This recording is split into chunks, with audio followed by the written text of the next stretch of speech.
بعد میں کبھی وہ جس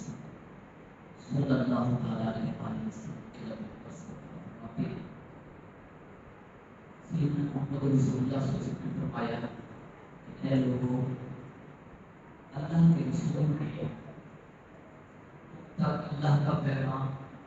بے عینی ایسے پہنچایا جیسے بارک شریف رب کا حکم ہوا،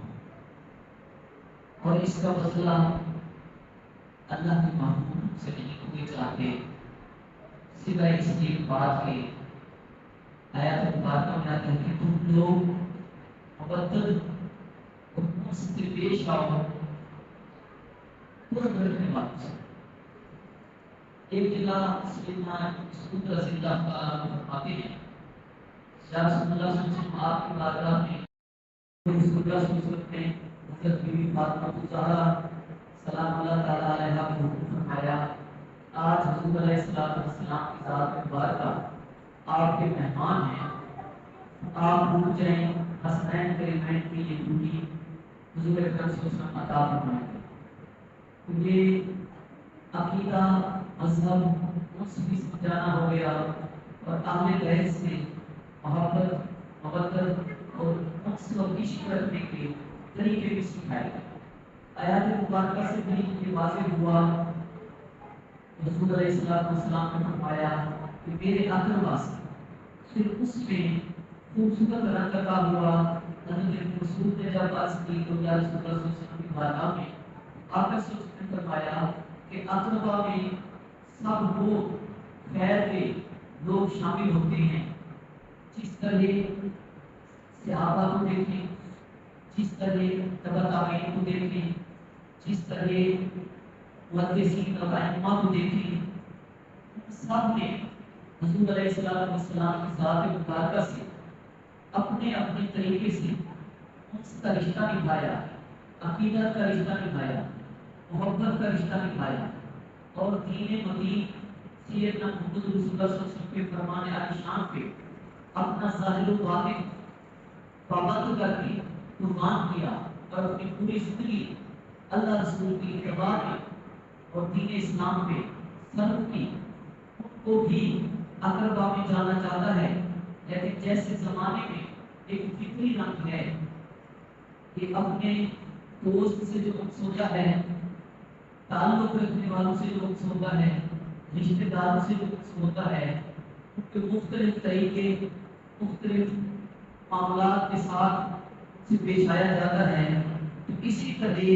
کچھ جگہوں میں انسان کو اپنی اولاد سے عجیب و غریب فطری محبت ہوتی ہے،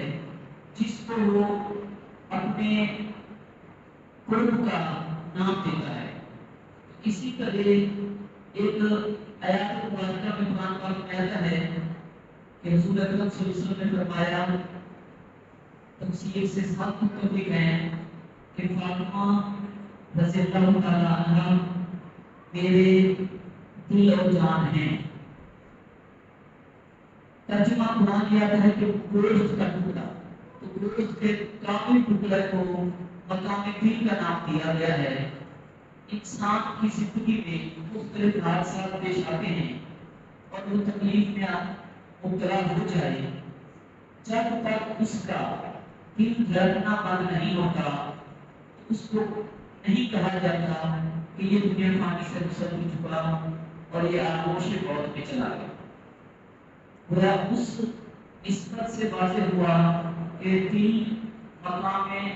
اس مقام محبت میں رشتہ کمال رکھتا ہے۔ اسی طرح پھر اس فطری کمال رحمت سے حضور اکرم صلی اللہ علیہ وسلم نے واضح حکم فرمایا، بی بی فاطمہ زہرا سلام اللہ تعالیٰ علیہا کی مودت کی صورت میں کہ بی بی فاطمہ زہرا میرے دل و جان ہیں۔ تو واضح ہوا کہ اہل بیت سے اقربا سے کیا مراد ہوئی، اور ان سے انس محبت محبت اور خلوص کتنا حد تک رکھنا چاہیے۔ پھر ایک اور حدیث مبارکہ میں آتا ہے کہ رسول اکرم صلی اللہ علیہ وسلم نے فرمایا، حسنین کریمین بی بی فاطمہ زہرا سلام اللہ تعالیٰ علیہا میرے ساتھ بیٹھے اور سیدنا علی رضی اللہ تعالیٰ عنہ کو اپنے پس پشت کھڑا کیا اور اپنی کالی کملی والی چادر مبارک اوپر ڈالی اور یہ فرمایا کہ یہ میرے اہل بیت ہیں۔ پورا مختلف تناظر میں اہل بیت سے محبت، اہل بیت سے مودت، اہل بیت کی تعظیم، اہل بیت کے ساتھ خوش اسلوبی سے پیش آنا بھی ایمان اور عقیدے کا حصہ ہوا، جیسا کہ سرکار نے فرمایا کہ بھی قرآن سے واضح ہے کہ جس نے حضور علیہ السلام کے اقربا سے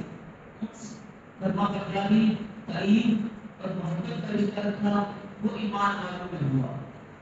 حدیث مبارکہ سے ثابت ہوا کہ کس طرح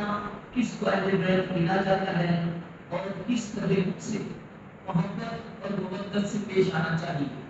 مختلف زمرے میں مختلف فرقہ واریت سے بچ کے دین اسلام سیدنا محمد رسول اللہ صلی اللہ تعالی علیہ وسلم کے فرمان عالی شان پہ جب انسان زندگی گزارتا ہے تو اس کو یہ ساری باتیں اللہ کی طرف سے عطا ہو جاتی ہیں کہ وہ اپنا جینا، مرنا، کھانا، پینا، تمام معاملات حضور علیہ السلام کی حدیث مبارکہ کے مطابق رکھے۔ وہ کامل ایمان ہوتا ہے۔ اللہ تبارک و تعالیٰ سے استغفار ہے کہ اللہ تعالیٰ ہمیں دین متین، اہل بیت، حضور علیہ السلام کے فرمان عالی شان پہ عمل کرنے کی توفیق رحمت عطا فرمائے اور ہمیں اس اور حقیقی عمل کرنے کی توفیق عطا فرمائے۔ وآخر دعوانا ان الحمد للہ۔